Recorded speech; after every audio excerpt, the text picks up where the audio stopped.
파트타임 및 계약기간법에 대한 변경 사항은 다음과 같습니다.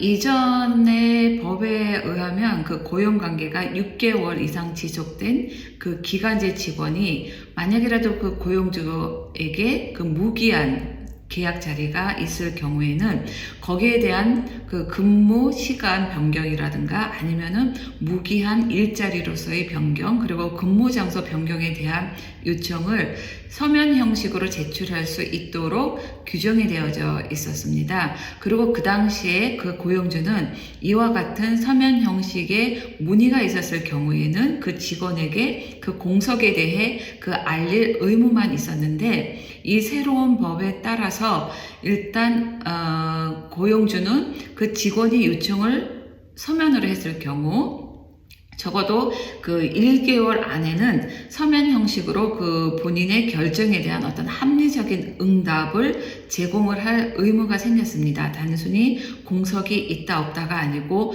거기에 대한 그 근로자가 조금 더 이해하기 쉽고 구체적인 그런 응답을 제공할 의무가 생겼다고 보시면 됩니다.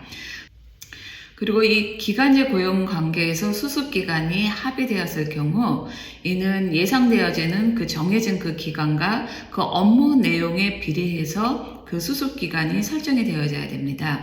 왜냐면은 기간제 계약이라는 것은 근로 그 기간이 정해져 있기 때문에 3개월이 될 수도 있고 6개월이 될 수도 있고 12개월이 될 수도 있습니다. 그런데 이 기간에 비해서 그 수습기간이 너무 길 경우에는 그 노동자에게 불리하다라고 보고 있기 때문에 이 수습기간이 그 기간제 고용 관계의 기간에 맞춰서 그리고 그 내용에 맞춰서 합당해야 된다라는 것이 이번 법에 대한 개정 내용입니다. 예를 들자면은 총 고용기간에 있어서 최대 6개월까지의 그 수습기간이 허용이 되어져 있는데 이 기간제 고용관계에서는 만약에라도 6개월 기간제 근로관계일 경우에는 한 달 반까지 수습기간이 허용이 되고요. 그리고 8개월까지의 그런 기간제 근로계약일 경우에는 2달까지가 합당하다라고 보고 있습니다. 대기근무를 합의한 경우에도 일단 다양한 규정을 미리 마련해야 된다라고 변경이 되어져 있는데요. 예를 들면 그 주당 근무 시간 그리고 일일 근무 시간이라든가 총 기간 이와 같은 그 기본적인 그 프레임이 정해져 있어야 된다라고 규정되어져 있습니다.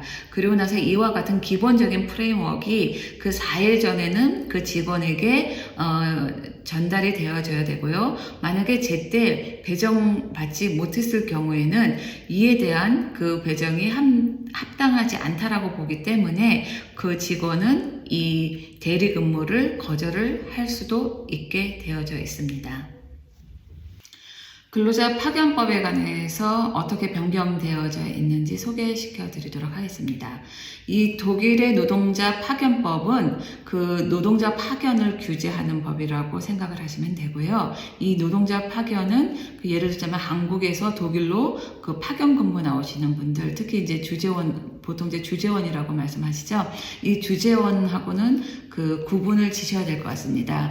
이 노동자 파견이라는 것은 일단 일시적으로 그 다른 기업이 그 근로자를 임대해서 그리고 일시적인 그 인력 부족 해소를 위해서 아니면 그 특정 프로젝트를 위해서 그 제3기업으로 그 근로자를 파견할 때 적용되는 그 법이라고 생각을 할 수 있습니다. 이거는 특히 이와 같은 파견 근로자를 보호하기 위해서 규정된 법인데요. 이러한 파견 근로자가 특별히 보호를 받아야 되는 이유는 뭐냐면 간혹 이 파견을 보내는 그 기업과 그리고 수령받는 기업 양쪽에서 그 근로 조건에 따른 그 보호를 제대로 받지 못하는 경우가 많기 때문입니다. 그래서 기존의 그 규정에 따르면은 일단 이 근로자 파견 시 그 최대 기간을 보통은 정하게끔 되어져 있습니다. 그래서 그 수령 기업에 한정된 기간 동안 파견을 허용하되 그 기간이 만료가 된 후에는 그 수령 기업에 정규직으로 고용되거나 아니면 원래 파견사로 돌아가게끔 되어져 있습니다. 그리고 동일한 대우 원칙이 적용이 되는데요. 이거는 그 수령된 기업에서 그 동일한 그 작업 영역에서 일을 하고 있는 그 비교 가능한 그 정규직 근로자와 그 근로 조건이 동일해야 된다라는 원칙을 말하고 있습니다. 그리고 그 당시만 해도 그 파견사와 수령 기업은 그 일정한 그 정보를 기록하게끔 그리고 그 보관할 의무가 있게끔 되어져 있습니다. 그 당시에는 그 파견사의 회사명 아니면 주소 아니면 그 라이센스를 발급받아야 되기 때문에 그 허가를 발급한 그 기간 그리고 그 발급한 장소 및 날짜 이와 같은 정보를 기록하게끔 되어져 있습니다. 그리고 새롭게 규정이 된 것은 뭐냐면 그 파견 근로자가 만약에라도 파견되지 않았을 경우 그 파견된 그 회사에서는 얼마의 보수를 지급을 하고 있는지 그리고 어떠한 식의 종류와 그리고 구체적으로 얼마를 지급하고 있는지 이와 같은 정보를 기록하게끔 되어져 있습니다. 그리고 이 대여기업에도 저런 새로운 그 의무가 하나 부여가 되었는데요. 최소 6개월 동안 그 파견된 대여 근로자들 중에서 텍스트 형식으로 어떤 근로계약을 체결하기를 원한다라는 그 의사를 표명을 했을 경우에 그 의사표시가 접수된 후 1개월 이내에 서면 형식으로 그 합리적인 응답을 해줄 그 의무가 생겼습니다. 이전에 말씀드렸던 그 기간제 근로자와 그리고 고용주 간의 관계에 있었던 것과 유사하다라고 볼 수 있겠습니다. 그리고 이 대여기업, 이 근로자를 그 6개월 동안 파견된 대여 근로자들 중에서 그 텍스트 형식으로 근로계약을 체결하고자 할 때 사회보험 의무에서 면제가 되는데요. 이는 법적으로 결국 국민연금 그리고 건강보험, 요양보험 그리고 실업보험에 대한 납부 면제를 의미합니다. 물론 그 근로자의 선택으로 국민연금에 가입하여 연금 수령 자격을 획득할 수는 있습니다. 그래서 이 미니접을 하는 근로자들은 높은 사회보험금을 반을 납부할 필요는 없습니다. 그 대신 그 고용주는 그 정액제로 사회보장기여금을 지불을 하고 있는데요. 건강보험의 경우에는 13% 그리고 연금보험의 경우에는 15% 그리고 기타 다른 정액은 아주 미세한 부분에 해당되고 있습니다. 그래서 근로자가 선택해서 연금보험에 가입을 할 경우에는 그 기여금 비율은 3.6%에 해당이 되고 있습니다.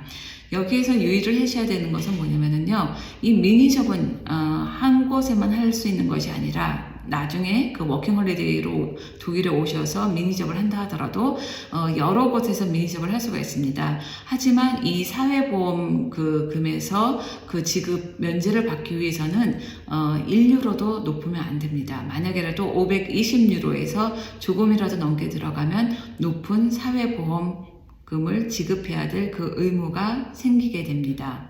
이와 같이 사회보험비 그 지급에 대한 그 의무가 면제가 되기 때문에 특히 학생 아니면은 그 은퇴자들 그리고 추가로 부수입을 원하는 사람들이 그 미니접을 많이 하는 편입니다. 왜냐하면 독일에서는 이 사회보험료가 상당히 높기 때문입니다. 그래서 근로자 입장에서도 유리하고 그리고 고용주 입장에서는 필요할 때마다 높은 월급이 아니고 미니접 수준으로 그 많은 근로자들을 필요할 때마다 고용할 수 있기 때문에 나름대로 그 유리한 그 시스템이라고도 볼 수 있습니다. 하지만 이와 관련돼서 고용주가 또 지켜야 되는 부분들이 있는데요. 왜냐하면은 520유로로 미니접을 할 경우 이전에도 말씀드렸듯이 주당 10시간 이상을 근무해서는 안 됩니다. 10시간이 넘어가게 되면 결국은 시간당 최저임금을 준수하지 못하게 되는 그런 결과가 나오거든요. 그래서 이를 좀 더 구체적으로 확인을 할 수 있게끔 여기에 해당되는 그 근로자들을 위해서는 그 근무 시간이 언제 시작되었는지 그리고 언제 종료되었는지 그리고 총 근무 시간이 몇 시간인지 문서화로 남겨야 될 의무가 고용주에게 있습니다. 전자근로무능력 증명서. 독일에서 근로자가 아프면 즉각적으로 고용주에게 통보를 해야 합니다.